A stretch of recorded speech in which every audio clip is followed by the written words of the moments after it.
Hello दोस्तों, मैं हूं आपका बेयर विकास। आप सबका स्वागत करता हूं मेरे चैनल में जिसका नाम है इन्फो बेयर।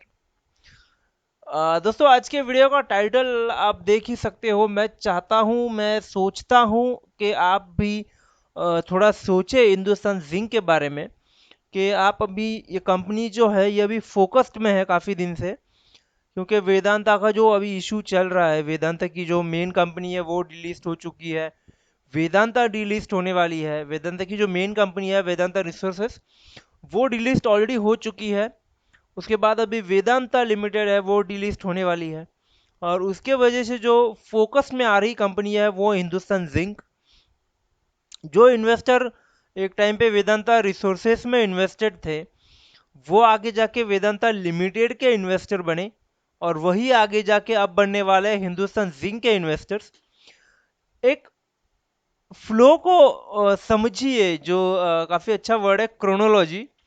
तो उसको समझिए आप कि हिंदुस्तान रिसोर्सेज, वो माफ कीजिएगा, वेदांता रिसोर्सेज बंद होके उसके जो इन्वेस्टर्स को नीचे ला लिया हिंदुस्तान वेदांता लिमिटेड में। और अभी वेदांता लिमिटेड जब डिलीस्ट होने वाली है तब एक अच्छा परफॉर्मेंस लेके, अच्छी हवा बना के कंपनी मार्केट में अभी अच्छा परफॉर्म कर रही है, वो है हिंदुस्तान जिंक, जो कि ऑलरेडी एक सब्सिडरी कंपनी है वेदांता लिमिटेड की। मतलब सब एक ही बोलते हैं ना, थाली के चट्टे बट्टे हैं। तो आपको अभी यहाँ से भी थोड़ा ध्यान में रहना होगा, क्योंकि देखिए कैसे है ना, हिंदुस्तान जिंक और वेदांता लिमिटेड एक दोनों बहुत ही उम्दा डिविडेंड देने वाली कंपनी है। बहुत ही अच्छा डिविडेंड। वेदांता तो यार तोड़ फोड़ डिविडेंड दे देता था, तो अभी तो हिंदुस्तान जिंक भी उसी टाइप का एक डिविडेंड देना, अभी कुछ 850% का कुछ डिविडेंड पिछले साल का था इनका। तो बहुत ही बढ़िया डिविडेंड यहाँ पे है। एक अट्रैक्शन मोड पे अभी फिलहाल हिंदुस्तान जिंक चल रहा है। ग्रोथ भी देखेंगे कंपनी का क्या है, कंपनी का पूरा हालचाल जानेंगे, पूरी प्रोफाइल देखेंगे, एक कंप्लीट एनालिसिस फंडामेंटल से स्टार्ट करके चार्ट तक जाएंगे। समझने की कोशिश करेंगे कि क्या माहौल है, क्या चल रहा है, किस तरह से हमें एक्शन लेना है, और किस तरह से हमें इस बार नहीं फंसना है, क्योंकि ऑलरेडी हम लोग बहुत बुरे फंस चुके हैं। ठीक है, तो start by start, step by step देखिए। पहले हिंदुस्तान जिंक को समझ लेते हैं। हिंदुस्तान जिंक लिमिटेड ये बेसिकली माइनिंग इंडस्ट्री में काम करने वाला कंपनी है, जो लीड, जिंक और सिल्वर, कैडमियम करके एक मेटल आता है, I don't know what is that, but ये सब चीज़ें जो है उस माइनिंग से ये कंपनी जो है निकालती है। ये सब्सिडरी कंपनी है वेदांता रिसोर्स लिमिटेड की, जैसे कि वेदांता लिमिटेड भी इस मेन कंपनी की जो है सब्सिडरी है। वेदांता रिसोर्स लिमिटेड ऑलरेडी जो है वो प्राइवेट हो चुकी है, डीलिस्ट हो चुकी है। वेदांता लिमिटेड डीलिस्टिंग प्रोसेस पे ऑलरेडी जा चुकी है। और हिंदुस्तान सिंह एक स्टेप अभी पीछे है, फिलहाल एक स्टेप पीछे है। मतलब अभी ये इन्वेस्टर जमा कर रहा है। ठीक है, ये इन फ्यूचर डिलिस्ट होगा नहीं होगा। आज वेदांता लिमिटेड या वेदांता रिसोर्स लिमिटेड जो है कितने ट्रस्टवर्दी है, ये आप खुद सोचेंगे। मैं ये आपको नहीं बताऊंगा कि भाई इसके ऊपर आपको क्या सोचना चाहिए। ये अपनी अपनी सोच पे डिपेंड करता है। बट मैं जो हूँ भाई, एक बात बता दूं, मेरा ना अभी अनिल अग्रवाल पे भरोसा है, ना मेरा अभी वेदांता रिसोर्सेज पे भरोसा है, ना मेरा अभी वेदांता लिमिटेड पे भरोसा है। बहुत मतलब आप सोच के चलो यार, बहुत लोग हैं जो बुरी तरह से फंसे हुए हैं इसमें। किसी ने 400 में लेके रखा था, किसी में 500 में लेके रखा था, किसी कोई 300 वाला है, कोई 250 वाला है। यार यहाँ पे 80 रुपए में, 90 रुपए में किसका भला होने वाला है जो लोग दे रहे हैं ऑफर प्राइस। ठीक है, तो ये फ्यूचर में ना हो, तो उसी के बारे में हम लोग थोड़ा यहाँ पे स्टडी कर रहे हैं। आप देखेंगे स्टॉक प्राइस आज इसका 168 पे ट्रेड कर रहा है। काफी लोग हैं जो सजेशन दे रहे हैं बाय करने के स्टॉक को। जरूर बाय कीजिएगा, एक शॉर्ट टर्म के लिए बाय बहुत ही अच्छा है इस कंपनी का। अभी शेयर 168 पे, शेयर का रेंज 220 का है, तो एक 45 रुपए का प्रॉफिट जो है आप एक्सपेक्ट कर सकते हो। 2-3 महीने का होल्डिंग में सजेस्ट करूंगा, उससे ज्यादा होल्ड बिल्कुल नहीं करिएगा कंपनी का। तो सोचिए, मैं आपको काफी सारे फंडामेंटल्स भी बताऊंगा इसमें। उदयपुर में हेडक्वार्टर है, सुनील दुग्गल साहब जो है वो इसके सीईओ है। अप्रोक्स 7,000 लोग कंपनी में काम करते हैं, और जो मैंने बोला था कि वेदांता लिमिटेड इसका पेरेंट ऑर्गेनाइजेशन है। फंडामेंटल्स की बात करेंगे, क्योंकि ये बहुत इंपॉर्टेंट होता है फंडामेंटल। कोई भी कंपनी के बारे में जब हम लोग जानना चाहते हैं, सोचना चाहते हैं खरीदने के बारे में, तो काफ़ी कुछ जानना होता है कंपनी में क्या चल रहा है पिछले 2 साल से कंपनी में। क्योंकि अभी जो 3 महीने का होता है क्वार्टर जिसे हम लोग बोलते हैं, ये तो बहुत इम्प्रेसिव हो सकता है, या तो बहुत खराब हो सकता है, क्योंकि जैसे कि अभी सिचुएशन है कि कोविड-19 का चल रहा है, तो हर एक कंपनी का परफॉर्मेंस जो है ये 3 महीने का खराब ही रहने वाला है। तो इस बेसिस पे जो है आप ना खुद मैं खुद सजेस्ट नहीं करूंगा, या आप खुद इस चीज़ को इतना सीरियसली ना ले, क्योंकि सब कंपनी डूबी हुई हैं, तो हिंदुस्तान जिंक उसमें आएगा ही, कोई डाउट नहीं है। बात करेंगे अभी इसके फंडामेंटल्स की। देखो मैंने यहाँ पे ना निकाल के रखा है इसका फंडामेंटल। अ, पिछले 3 साल का स्टडी करेंगे, जनरली 1 साल का स्टडी करते हैं हम लोग, 2 साल का स्टडी करेंगे, 2018 से स्टार्ट करते हैं। अगर आप देखोगे ज़्यादा ना मोटा मोटा बताऊंगा मैं आपको। सेल्स कम हो चुकी है, देखो 22,000 थी, 21,000 हो गई, आज 18,000 है 2020 में। इनकम भी है देखो 1700 और यहाँ पे 1900, चलो अदर इनकम जो है वो थोड़ी बढ़ गई है। ओवरऑल इनकम है देखिए 23, 22 और 20, मतलब ओवरऑल इनकम इनकी कम है। एक्सपेंडिचर है काफ़ी ज़्यादा बढ़ रहे हैं, यहाँ पे देखिए एक्सपेंडिचर 11,9,993, जो कि कहीं पे 12,000 के आसपास ही है, मानेंगे 12,000 ही मानेंगे, 7 रुपए कम है तो 12,000 का ही मानेंगे हम लोग इसे। तो एक्सपेंसेस भी कंपैरेटिवली बढ़ चुके हैं यहाँ पे। अर्निंग बिफोर टैक्स बहुत ही कम है, देखिए 12,000 का अर्निंग हुआ करता था, मतलब 12, साढ़े 12, 13,000 के आसपास। 10,500 तो पकड़ के चलिए, 10,500 तो 11,000 के आसपास भी मान लेंगे इसको, तो या ये 9,000 के आसपास। तो 12,000 से लेके 10,000 से लेके 8,000 तक का इनकम का फ्लो जो है काफी काफी नीचे आ रहा है, मतलब 1,500 से, अगर कंपनी 1,500 करोड़ की बात है यहाँ पे, अगर कंपनी नीचे आ रही है तो ये यार ये कंसर्न वाली बात है।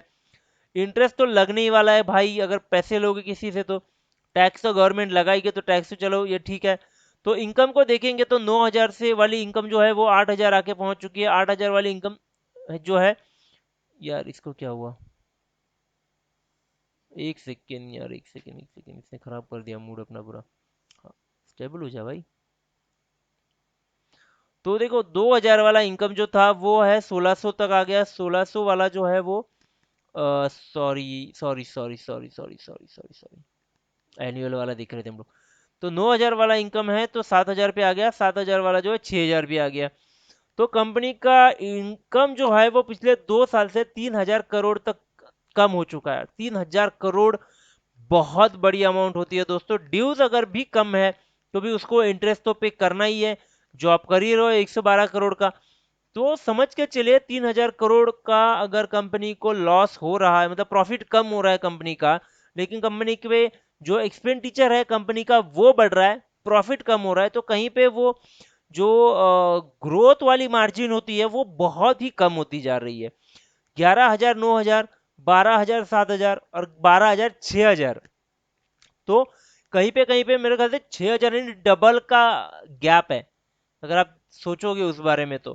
ठीक है, तो एक्सपेंडिचर बढ़ रहा है, प्रॉफिट कम हो रहा है, मतलब डेफिनेटली कंपनी में कहीं ना कुछ गड़बड़ चल रही है। अगर 1 साल में कम होता था समझ सकते थे, क्वार्टरली प्रॉफिट कम होता था समझ सकते थे, 2018 में जो प्रॉफिट था 2019 उससे कम है, 2020 उससे भी कम है। तो समझ के चलिए क्या कुछ तो यहाँ पे फंडामेंटली है, पैसे की गड़बड़ चल रही है कंपनी में। खुल के कोई नहीं बताता है, बट फंडामेंटली हम लोग जो है देख सकते हैं कंपनी में क्या चल रहा है। तो फंडामेंटली हमने देख लिया कि भाई प्रॉफिट कंपनी के जो है वो कम हो रहे हैं, कंपनी के एक्सपेंसेस है वो बढ़ रहे हैं, और उसकी वजह से कंपनी के जो नेट प्रॉफिट है यानी इंटरेस्ट और टैक्स जाने के बाद वो कम हो रहा है। और जब प्रॉफिट कम होता है तो डेफिनेटली कंपनी के जो प्लान्स है या कंपनी के जो भी फ्यूचर एक्सपेक्टेशंस है वो कंपनी पूरी नहीं कर पाती है। कंपनी डिविडेंड भी कंपनी को देना है तो कंपनी का डिविडेंड भी उतना नहीं दे पाएंगे। जहाँ पे 25 रुपए का डिविडेंड कंपनी दिया करती थी वहां पे आज 16 रुपए का डिविडेंड कंपनी को देना पड़ रहा है। तो एक समझ के चलिए कि कहीं ना कहीं पे ये इन्वेस्टर को इफेक्ट होने वाला है आने वाले टाइम में। अभी होल्डिंग के बारे में भी अगर हम बात करेंगे तो होल्डिंग के बारे में भी देख लेते हैं। चलो एक चीज यहाँ पे भी मैं आपको बता दूं। देखिए होल्डिंग ये है कंपनी का, प्रमोटर का होल्डिंग फिक्स्ड है जो हमेशा इसमें भी हुआ करता था अपना वेदांता में भी। बट वहां पे एक चीज समझ के चलिए, वेदांता में एक अपॉर्चुनिटी अपने पास थी कि वहां पे अप्रोक्स 50-50 का रेशियो हुआ करता था। यहाँ पे ऑलरेडी 65% जो है वह प्रमोटर के पास है, तो बच्चे जो है मेरे ख्याल से 35%। तो वहां पे अपन इन फ्यूचर में अगर कुछ हो जाता है तो we are in not any ways position के भाई हम लोग कुछ एक्शन वहां पे ले पाए। ठीक है, तो ये बात हमेशा दिमाग में रख के चलिए, ये मेरे लिए बहुत इंपॉर्टेंट पॉइंट है। हमें एक तरीके से जो अगर कोई अदर कंपनी होती है, अदर कंपनी, तो ये प्रमोटर का 65% होल्डिंग ये बहुत ही स्ट्रॉन्ग पॉइंट बन जाता है कंपनी के लिए, ठीक है, इन्वेस्टमेंट के लिए। यहाँ पे पिछले दो कंपनी का इनका सिचुएशन देख के तो ये भाई ये डराने वाली चीज है, ठीक है। तो इस चीज को समझ के चलो। प्लेज कुछ नहीं हुआ, बहुत अच्छी बात है, प्लेज कुछ नहीं हुआ है। अगर आप देखोगे एफ का इन्वेस्टमेंट जो है पहले 1.5 था, फिर 1.35 हुआ, 1.1 हुआ और 0.99 हुआ, यानी एफ और एफ जो है अपना इन्वेस्टमेंट जो है वो घटा रहा है। क्योंकि एक एक कहावत है, अगर आपने सुनी होगी, जब जहाज डूबता है तो सबसे पहले चूहे भागते हैं। तो भाई चूहे भाग रहे हैं, ठीक है, तो सोच के चलना। डीआईएस जो है उस चीज को जो कवर अप करे जा रहे हैं, जो भी एफ छोड़ रहा है वो डीआईएस कवर कर रहा है। अगर आप देखोगे 57, 70, 85 और 88, डीआईएस ने एफ को पूरी तरह से यहाँ पे जो गैप था वो अपने अंदर ले लिया है। तो यहाँ पे एक पॉइंट बनता है। यहाँ पे भी देखेंगे फाइनेंशियल इंस्टीट्यूट ने भी इस बार अपना जो है वो परसेंटेज कम कर लिया है। इन्होंने भाइयों ने, कंपनी ने, इंश्योरेंस वाले ने तो ठीक रखा हुआ है। एमएफ ने भी अपना शेयर जो है वो कम कर लिया, जो बढ़ाया था बीच में वो भी वापस से कम कर लिया है। अदर डीआईज जो है मतलब अपने जैसे लोग या फिर अपने से भी थोड़े ऊपर पकड़ेंगे हम लोग, तो वो है। और यहाँ पे अदर इन्वेस्टर जो है जिनके 100% हो जाता है। तो यहाँ पे समझने की बात यह है कि भाई एफ वाले भाग रहे हैं, ये थोड़ा वीक पॉइंट है। एमएफ कम कर रहा है, ये भी वीक पॉइंट है। और ये होल्डिंग बहुत अच्छी है, ये तो बहुत डेंजरस पॉइंट है जब ये बात वेदांता के रिलेटेड आती है, ठीक है। जो अभी जितने पावर से वो लोग कोशिश कर रहे हैं कि भाई ये इनको तो मतलब करना ही करना है इसको प्राइवेट कंपनी, तो यहाँ पे अगर कल जाके हिंदुस्तान जिंक को प्राइवेट करने की बात आती है तो यहाँ पे आप लोग फाइट भी नहीं कर पाओगे, ठीक है। तो ऐसे डेंजर लोगों से ना थोड़ा दूर रहो। इन्वेस्टमेंट करनी है शॉर्ट टर्म करो, 3 महीना, 6 महीना, 8 महीने के आसपास की इन्वेस्टमेंट रखो। और समझ के किया करो, ताकि इन फ्यूचर में अगर कुछ भी हो जावे तो आप जो है सेफ साइड कल्टी मार के निकल जाओ, ठीक है। अभी चार्ट पे भी मैं आपको दिखाऊंगा कि चार्ट पे क्या सिनारियो है इसका। चार्ट में हमेशा सजेस्ट करता हूँ दोस्तों, investing.com पे जाना। investing.com पे चार्ट सिस्टम बहुत अच्छा है, मेरे को तो एटलीस्ट बहुत पसंद है, ठीक है। अभी इसमें चार्ट पे अगर देखोगे ना तो दोस्तों ज्यादा कुछ मेरे को ऐसा नहीं लगा कि भाई टेंशन वाला काम है। चार्ट बहुत ही अच्छा चल रहा है। देखो ये वाला हाइट पॉइंट है कंपनी का 220 का। नीचू वाला जो पॉइंट था वो था 125 का, पकड़ लेते हैं चलो 125। कंपनी ऑलरेडी ग्रोथ पे मतलब रिकवरी मोड पे निकल चुका है। फर्स्ट जो सपोर्ट लिया था कंपनी ने वो था 125। सेकेंड सपोर्ट जो भी कंपनी ले रहा है 163। काफी लंबा गैप है दोनों में, कुछ अप्रोक्स 40 पॉइंट का गैप है। तो ये एक बहुत अच्छी बात है यहाँ पे कंपनी के लिए। और यहाँ पे वापस जाके वहां पे नीचे आके वापस अभी थोड़ा सा ग्रीन यहाँ पे दिखा रहा है, आप देख सकते हो थोड़ा सा ग्रीन है। तो ठीक है, कोई ऊपर तो जाने वाली कैंडल दिख नहीं रही है।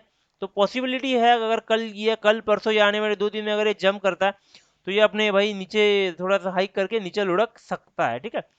अभी डिपेंड करता है, देखिए कभी कभी क्या होता है ना, सिर्फ चार्ट और सिर्फ ग्राफ या फिर ये सब चीजें देख के नहीं होता है। कभी कभी कंपनी के फंडामेंटल्स भी देखने पड़ते हैं, कभी कभी कंपनी के इनर एक्शंस भी देखने पड़ते हैं, कंपनी की मैनेजमेंट भी देखनी पड़ती है। काफी सारी चीज होती है जब आप लॉन्ग टर्म इन्वेस्टमेंट के लिए सोचते हो। चार्ट आपको हेल्प करते हैं शॉर्ट टर्म इन्वेस्टमेंट के लिए। चाहे 1 महीना करो, 2 महीना करो, 3 महीना करो या इंट्राडे करो, ये सब चीजें के लिए चार्ट आपको हेल्प करता है। चार्ट आपको एक लंबी रेस का घोड़ा नहीं दे सकता, ये समझ के चलिए। लंबी रेस का घोड़ा आपको फंडामेंटल एनालिसिस दे सकता है, लंबी रेस का घोड़ा उसका स्वाट एनालिसिस दे सकता है, लंबी रेस का घोड़ा उसका इंटरनल एनालिसिस दे सकता है। तो काफी सारी चीजें हैं। तो ये था चार्ट। अभी आगे जाके देखेंगे हम लोग इसका स्वाट भी करेंगे दोस्तों। स्वाट यानी इसका स्ट्रेंथ, वीकनेस, अपॉर्चुनिटी और थ्रेट के बारे में भी हम लोग बात करेंगे कि कंपनी का स्वाट में क्या क्या चीजें आ सकती हैं। कंपनी की स्ट्रेंथ, कंपनी का डेट बहुत ही लो है, ठीक है। लो है, बहुत लो नहीं सकते बट ठीक है, लो डेट है तो इंटरेस्ट कम है। इन फ्यूचर जैसे अभी कंपनी का प्रॉफिट डाउन हो रहा है तो डेफिनेटली इन फ्यूचर कंपनी को डेट लगने वाला है, कंपनी को पैसा लगने वाला है। यानी कंपनी का डेट जो है अभी के लिए शॉर्ट टर्म के लिए ये एक पॉजिटिव पॉइंट है, इन फ्यूचर के लिए ये उनका निगेटिव पॉइंट में टर्न हो सकता है, ठीक है। ये बात हमेशा याद रखिएगा। जीरो प्लेज, अभी तक किसी ने भाई कोई भी शेयर पे लोन उठाया नहीं है, कुछ चीज नहीं है, सब अच्छा चल रहा है, तो यहाँ पे कोई टेंशन नहीं है। अभी वीकनेस के बारे में बात करते हैं, ठीक है। बेरिश एनगल्फिंग मतलब बेरिश मोड ऑलरेडी उस पर चल ही रहा है, वंस हम लोग को मालूम है। एनुअल नेट प्रॉफिट डिक्लाइन, पिछले 2 साल से उसका एनुअल प्रॉफिट जो है, नेट प्रॉफिट जो है वो नीचे ही आ रहा है। तो ये बहुत बड़ा वीकनेस होता है कोई भी कंपनी के लिए। इसमें लॉन्ग टर्म इन्वेस्टर कोई नहीं आने वाला है, ठीक है। Inefficient use of share holders fund, यहाँ पे शेयर होल्डर जो फंड डाल रहा है उसका कोई यूज नहीं हो रहा है कंपनी में, ठीक है। कंपनी को जिस तरह से काम करना चाहिए उस तरह से कंपनी काम नहीं कर रही है कंपनी में। और अभी एक चीज है, अभी तो कोल के बिजनेस में भी गवर्नमेंट ने ओपन कर दिया है कि भाई आप जो है प्राइवेट कंपनी आ सकते हो, तो यहाँ पे भी कहीं ना कहीं पे इस पे इफेक्ट पड़ेगा।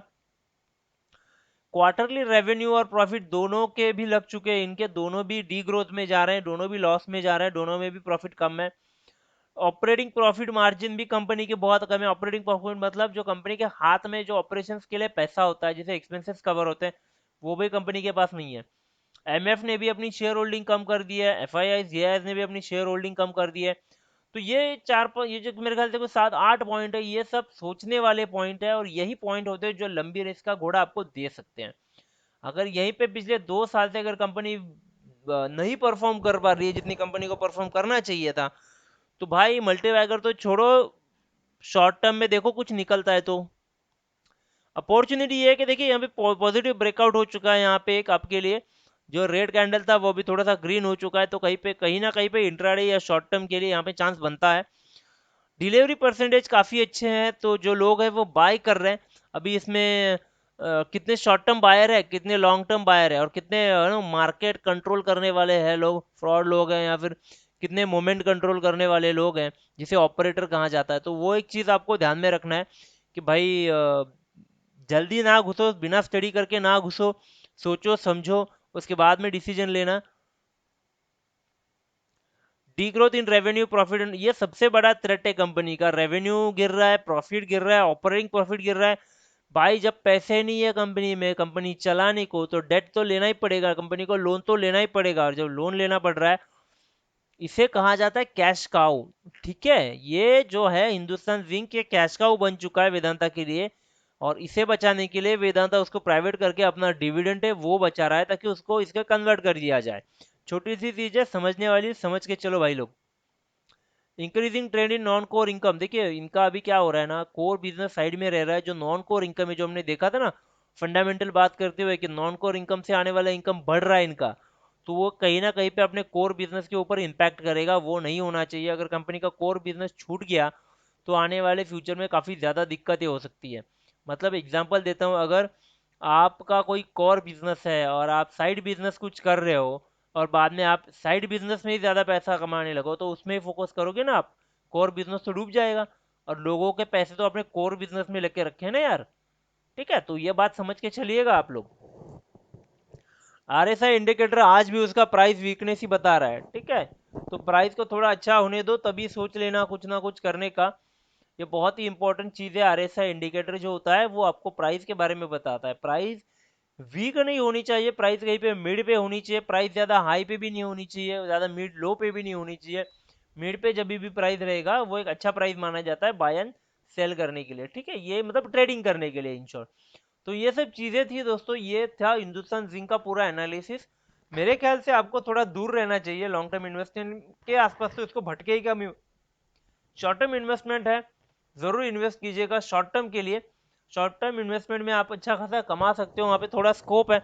बट मैं यही सजेस्ट करूंगा कि भाई कैश काउ के पास जाने से अच्छा है कोई और बेटर कंपनी ढूंढो। डिविडेंड के चक्कर में मत करो, डिविडेंड आपका इनकम नहीं होता है, आपका इनकम होता है पैसे का ग्रोथ, ठीक है। तो ये था टोटल एनालिसिस हिंदुस्तान जिंक के बारे में। अच्छा लगा हो वीडियो तो सब्सक्राइब जरूर कीजिएगा, बेल आइकन को कीजिएगा दोस्तों, क्योंकि ये बहुत मैटर करता है। आपका जो लाइक, सब्सक्राइब, शेयर और कमेंट हमारे लिए बहुत ही मैटर करता है, क्योंकि आने वाला जो रिजल्ट होता है ये सब इसी पे डिपेंड करेगा। आने वाला नोटिफिकेशन आपको सिर्फ बेल आइकन से ही आएगा। अगर सब्सक्राइब किया, बेल आइकन क्लिक नहीं किया, तो वीडियो तो आ जाएगा लेकिन आपको नोटिफिकेशन नहीं आएगा। तो वो एक चीज़ आप ध्यान में रखिएगा। वीडियो को शेयर जरूर कीजिएगा, ताकि हमारे जैसे बहुत सारे लोग हैं जिनको एनालिसिस नहीं आता है, तो वो जो है वो एनालिसिस अपना काम बचा सके, सीख सके। बहुत ही इंपॉर्टेंट चीज़ है सीखना, ये इन्फोबेयर का बहुत ही इंपॉर्टेंट पॉइंट है। ये हमें लोग यहाँ पे सिखाते हैं, यहाँ पे कोई भी ना आपको टिप्स या ट्रिक्स या ये सब नहीं बताते हम लोग, ठीक है। यहाँ पे वेबिनार नहीं होते, यहाँ पे क्या बोलते हैं उसको, अपना टेलीग्राम वाले ग्रुप नहीं होते या व्हाट्सएप वाले ग्रुप नहीं होते। यहाँ पे हम लोग सिखाते हैं ताकि आप सीखो, और हम सब मिलके जो है हर एक शेयर पे डिस्कशन कर सके, कुछ अच्छा लेके आ सके, ताकि हमारे भाई लोग जो है जो नए नए आते हैं तो उनके पैसा बच सके, पैसा बन सके। ठीक है दोस्तों, तो अच्छा लगा है तो सब्सक्राइब कीजिएगा, शेयर कीजिएगा, बेल आइकन को क्लिक कीजिएगा दोस्तों। अभी यहीं पे रुकते हैं दोस्तों, थैंक यू वेरी मच।